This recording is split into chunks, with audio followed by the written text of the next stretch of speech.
Article شپ گرد سفر اور فراز کے باب اسکندر آباد کی یادیں کے ساتھ حاضر ہوں۔ فرم میں ہی دن گزر رہے تھے اور ایک دن حساب لگایا تو پتہ چلا کہ آرٹیکل شپ مکمل ہونے میں تقریباً 8 ماہ رہتے تھے۔ ایک ایک دن گن کے گزارا جا رہا تھا۔ آرٹیکل شپ کا کانٹریکٹ ہمیں باندھے ہوئے تھا۔ مختلف نوعیت کے حالات میں مختلف قسم کے کاموں کا تجربہ اتنا حاصل ہو چکا تھا کہ اس کا فائدہ ہم آج تک اٹھا رہے ہیں اور اپنے تمام اساتذہ اور سینئرز کو دعائیں دیتے ہیں۔ مگر اس وقت یہ جذبات غالب تھے کہ آرٹیکل شپ مکمل کر کے کسی جگہ نوکری مل جائے تو ایک وقت ایک ہی کمپنی کے کھاتوں کو دیکھنا ہوگا، کیونکہ آرٹیکل شپ میں ایک وقت میں ایک سے زائد کمپنیوں کے کاموں کو دیکھنا پڑتا تھا، اور ساتھ میں یہ بھی تھا کہ نوکری کے حصول سے معاشی طور پہ بھی حالات بہتر ہو جائیں گے۔ اس کے برعکس یہ بھی حقیقت تھی کہ فرم میں تقریباً 3 سال گزر گئے تھے، دوستیاں ہو گئی تھیں اور خیال آتا تھا کہ فرم کو چھوڑ کے کہیں اور کیسے ایڈجسٹ ہوں گے، یعنی قید ہی صحیح مگر قید سے پیار ہو گیا تھا۔ اس وقت سب سے بڑا کام فرم میں آخری 8 ماہ گزارنے کا تھا۔ دل کے کسی کونے میں یہ خیال ضرور تھا کہ کہیں سے کوئی 7-8 ماہ کی ایسی اسائنمنٹ آ جائے کہ جب اس اسائنمنٹ کو مکمل کر کے واپس آئیں تو آرٹیکل شپ بھی مکمل ہو جائے۔ جب کوئی پرنسپل صاحب کے کمرے سے باہر آتا تو ذہن میں آتا تھا کہ خط لائیں نہ لائیں تیرا ہم نامہ بروں کو، خط لائیں نہ لائیں تیرا ہم نامہ بروں کو، بس دیکھتے رہتے ہیں پریشان نہیں کرتے۔ ایک دن حکم آ گیا کہ سکندر آباد جانا ہے۔ اس شہر کا نام پہلی دفعہ سنا تھا، تحقیق کی تو پتہ چلا کہ اسکندر مرزا صاحب کے نام سے منسوب ہے۔ یہاں پر پھر ایک بڑی فیکٹری کی فکس ایسٹ کی اسائنمنٹ تھی جس میں کافی لوگ درکار تھے۔ اس اسائنمنٹ کے لیے مینیجر صاحب نے دیگر لوگوں کے ساتھ ہمارا نام بھی تجویز کیا، جو کہ پرنسپل صاحب نے منظور کر لیا۔ اللہ تعالیٰ کا شکر ادا کیا اور جانے کی تیاری شروع کر دی۔ کچھ دن بعد کلائنٹ کی گاڑی پر سکندر آباد کی طرف روانہ تھے۔ راستے میں پتہ چلا کہ سکندر آباد کے پاس ہی کالا باغ شہر ہے، جس کے پاس ہی کالا باغ ڈیم زیر تعمیر ہے۔ اسکندر آباد کے قریب پہنچے تو رات کے وقت وہاں کی فیکٹریوں کی لائٹیں بہت خوبصورت منظر پیش کر رہی تھیں جو دیکھنے سے تعلق رکھتا ہے۔ یہ ایک ایسی اسائنمنٹ تھی جس طرح کی اسائنمنٹ ہم پہلے ایک فیکٹری میں چھوٹے پیمانے پر کر کے آئے تھے۔ یہاں کام کچھ اس قسم کا تھا کہ فیکٹری اور اس کے ملکہ کالونی کے چپے چپے سے واقفیت ہو گئی تھی۔ وطن میں وزاداری نے نہ چھوڑا، پرائے شہر ہم در در پھرے ہیں۔ صبح سے دوپہر تک کام کرتے، پھر کھانے کے لیے میس میں آ جاتے، اس کے بعد واپس آفس جاتے، شام کو واپس اپنے گیسٹ ہاؤس میں آتے، کرکٹ کا دور چلتا، رات کھانے کے بعد واک کی جاتی، اس کے بعد ٹیبل ٹینس کھیلی جاتی، رات کو سب تاش اور خوشگپیوں میں مصروف رہتے۔ آج وہ سب سوچتا ہوں تو آج بھی فراز صاحب پکار اٹھتے ہیں، کل گئے گزرے زمانوں کا خیال آئے گا، کل گئے گزرے زمانوں کا خیال آئے گا، آج اتنا بھی نہ راتوں کو منور رکھنا۔ یہ ایک لمبا کام ضرور تھا مگر اس میں کوئی پریشانی نہیں تھی، کیونکہ اس کام کا تجربہ تھا، بڑی ٹیم تھی تو کام بآسانی بانٹا ہوا تھا، اور فرم کی طرف سے کام کو جلدی ختم کرنے کا کوئی پریشر بھی نہیں تھا۔ ہمیں صبح صبح آفس کے اوقات سے قبل اور بعض دفعہ آفس کے اوقات کے بعد بھی کام کرنا پڑتا۔ یہ علاقہ ہمیں تو بہت پسند آیا، لیکن کچھ دوستوں کا خیال اس کے برعکس بھی تھا۔ ایک طرف جنگل، دوسری طرف دریائے سندھ، تیسری طرف پہاڑ، چوتھی طرف میاں والی شہر۔ وہاں ہمیں کافی اتوار کے دن ملے جن میں ہم نے اسکندر آباد کے ساتھ ساتھ اس کے گرد و نواح کے علاقوں کا بھی دورہ کیا۔ جمال یار فقط چشم و لب کی بات نہیں، جمال یار فقط چشم و لب کی بات نہیں، سو ہم خیال سیاق و سباق رکھتے ہیں۔ اسکندر آباد میں ایک سکول تھا جس کے بارے میں یہ مشہور تھا کہ وہاں چھٹی کے بعد جن آ جاتے ہیں، اور اکثر لوگوں نے چھٹی کے بعد اندر سے بینچوں اور ڈیسکوں کے آپس میں ٹکرانے کی آوازیں سنی، لیکن پتہ نہیں کیا بات ہے کہ ہمیں کبھی وہاں سے گزرتے ہوئے خوف محسوس نہیں ہوا۔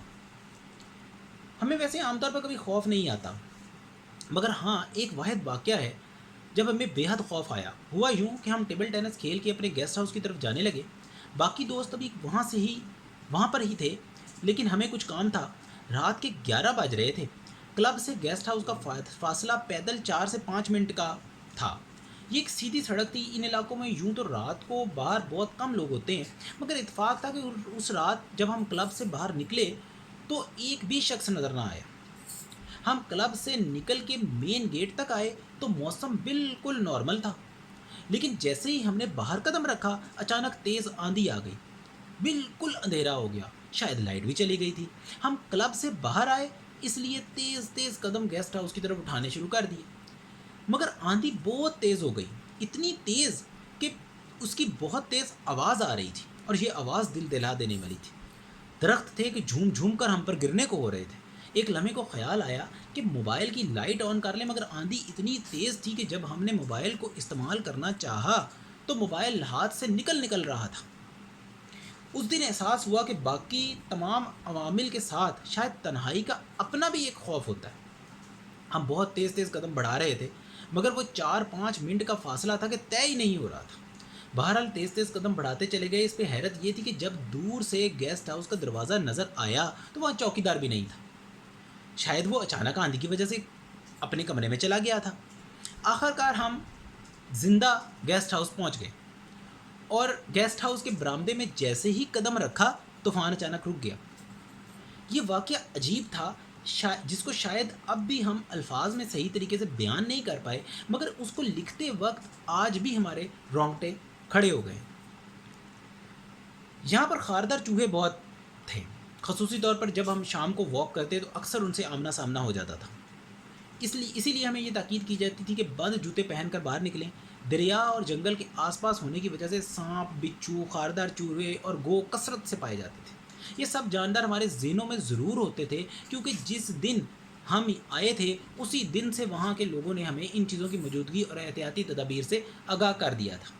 پہلے جب ہم سکندرآباد آئے تو ہمیں آفس میں ایک کمرہ دیا گیا، ساتھ میں سیکیورٹی ڈپارٹمنٹ کا بھی فون نمبر دیا گیا تاکہ اگر کوئی زہریلی چیز سے واسطہ پڑ جائے تو فوراً رابطہ کر لیں۔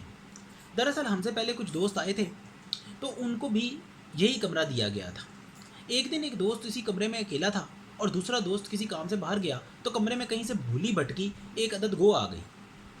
جو دوست اندر تھا وہ تو دیکھتے ہی اچھل کر میز پر چڑھ گیا، اور جب دوسرا دوست جب واپس آیا تو اس نے دیکھا کہ دوسرا ساتھی میز پر ہے، یعنی ایک گو نے اس کو ڈونٹ گو کر دیا تھا اور گو آرام سے زمین پر بیٹھی تھی۔ وہ الٹے قدموں بھاگا، وہاں کے لوگوں کو بتایا، جنہوں نے سیکیورٹی والوں کو بلایا تو سیکیورٹی والے گو کو دم سے پکڑ کر باہر کی طرف کھینچتے ہوئے لے گئے۔ اب یہ واقعہ وہاں کے لوگوں کی باتیں اور سیکیورٹی والوں کی ہدایات کو ذہن میں لیے ہم اسی کمرے میں بیٹھے تھے کہ اچانک سانپ کی پھنکار سنائی دی اور سب دم بخود رہ گئے۔ پہلی دفعہ تو تھوڑی دیر آواز آئی اور پھر رک گئی، ہم سمجھے کہ سانپ تشریف لے جا چکا ہے، مگر تھوڑی دیر بعد پھر سے آواز آئی۔ بس پھر کیا تھا، سب دوست کمرے سے باہر آ گئے، سیکیورٹی والوں کو فون کیا، اتنی دیر میں چند دوستوں نے تو سانپ کا بل بھی دیکھ لیا، اور پھر اسی وقت پھنکار پھر سنائی دی۔ سیکیورٹی والے آ گئے، انہوں نے کونا چھان مارا اور بل کی نشاندہی پر بھی وہاں سے تسلی کر لی، مگر سانپ وہاں نہیں ملا۔ سیکیورٹی والوں نے یقین دلایا کہ یہاں کچھ بھی نہیں ہے، اور اگر آواز آئی تھی تو اس وقت ہوگا، مگر کم از کم اب نہیں ہے، اور تمام دوست بضد تھے کہ آواز سب نے سنی ہے۔ نہ کر کسی پہ بھروسہ کہ کشتیاں ڈوبیں، نہ کر کسی پر بھروسہ کہ کشتیاں ڈوبیں، خدا کے ہوتے ہوئے نہ خدا کے ہوتے ہوئے۔ ابھی یہی سلسلہ جاری تھا کہ اچانک سانپ کی پھنکار پھر سنائی دی، اور پھنکارنے کی آواز بھی بل میں سے ہی آئی تھی۔ اب تو سیکیورٹی والے بھی مزید چیک کرنے لگے، اور پھر کافی دیر بعد معمہ یہ کھلا کہ اس دیوار کے پیچھے ایک باتھ روم تھا، جس میں جب کوئی نلکا کھولتا تھا تو اس کی آواز ایسے آتی تھی جیسے سانپ پھنکار رہا ہو۔ پھر ایک سیکیورٹی والے نے ایسا کر کے بھی دکھایا، اور اس پہ پھر کافی دیر ہنسی مذاق ہوتا رہا، بلکہ آج بھی ان دوستوں سے ملتے ہیں تو یہی واقعہ یاد آتا ہے۔ سکندرآباد کے ایک طرف ریلوے لائن گزرتی تھی، ہم اکثر واک کرتے کرتے اس کے پاس چلے جاتے، وہاں عجیب سا سکون ملتا تھا۔ اس کے بعد دریائے سندھ کے کنارے پر بھی چلے جاتے، عصر اور مغرب کے درمیان یہاں کا منظر انتہائی خوبصورت ہوتا تھا۔ اس کے بعد دریائے سندھ پر بنے جنا براج اور چشمہ براج پر بھی گئے۔ ایک دن کالا باغ ڈیم جانے کا اتفاق ہوا، وہاں جا کے دل رو پڑا کہ کاش یہ بن جائے۔ کالا باغ ڈیم کو بنانے کے لیے جو مشینری درکار تھی وہ وہاں پڑی تھی اور زنگ لگ کے ٹوٹ رہی تھی۔ اسی طرح جن لوگوں نے وہاں کام کرنا تھا ان کے لیے کالونی بنائی گئی تھی، جو ویران پڑی تھی۔ ان کے دروازے اور تالے زنگ آلود تھے۔ ہمیں یہ محسوس ہوا کہ یہ تو تقریباً ایک قدرتی ڈیم تھا، اس پر کام کر کے پاکستان کو بہت فائدہ پہنچایا جا سکتا تھا، مگر سیاست کی نظر ہو گیا۔ اس ڈیم سے ہم نظریں نہیں ملا پا رہے تھے۔ ایک دن دریائے سندھ سے نکالی ہوئی ایک بڑی نہر پہ پہنچ گئے جہاں پر ابابیل دیکھے۔ کیا خوبصورت منظر تھا۔ اسی طرح ایک دن کالا باغ شہر چلے گئے۔ دریائے سندھ بالکل اس کے ساتھ بہہ رہا تھا۔ خوشگوار حیرت ہوئی کہ وہاں 2 صحابہ کرام رضی اللہ تعالیٰ عنہما کی قبور تھیں، مگر اس وقت وہاں تعمیر کا کام جاری تھا، سو ان کے ناموں کے بارے میں کوئی حتمی یقین نہیں ہو سکا۔ اسی طرح کچھ فاصلے پر ایک پہاڑی تھی جس کے اوپر بھی ایک صحابی رضی اللہ تعالیٰ عنہ کی قبر کے بارے میں مقامی لوگ بتا رہے تھے، مگر شام ہو رہی تھی اور پہاڑی کے اوپر جانے کے لیے موزوں وقت صبح کا تھا، اس لیے اس پہاڑی پر نہ جا سکے، لیکن فاتح خانی کی اور سکندرآباد واپس آ گئے۔ ہر چھٹی پر کہیں نہ کہیں چلے جاتے تھے۔ ایک لمبی اسائنمنٹ تھی، سو کافی دن گھومنے کا بھی موقع ملا۔ اس دوران امتحانات کی غرض سے اور 1-2 اور کاموں کے سلسلے میں لاہور آئے۔ یہ کون پھر سے انہی راستوں میں چھوڑ گیا؟ ابھی تو عذاب سفر سے نکلا تھا۔ آخر کار فکس ایسٹ رجسٹر کی تکمیل ہو ہی گئی۔ جتنے لوگوں نے اس اسائنمنٹ پر کام کیا تھا ان سب کے کاموں کو اکٹھا کر کے ایک مکمل فائل بنائی گئی۔ اب فرم جا کر اس کی رپورٹ تیار کرنی تھی۔ اس کے ساتھ ہی ہم اسکندرآباد کی خوبصورت یادیں لیے واپس لاہور آ گئے۔ چند یادیں نوحہ گر ہیں خیمۂ دل کے قریب، چند تصویریں چھلکتی ہیں صفِ مژگاں کے پاس۔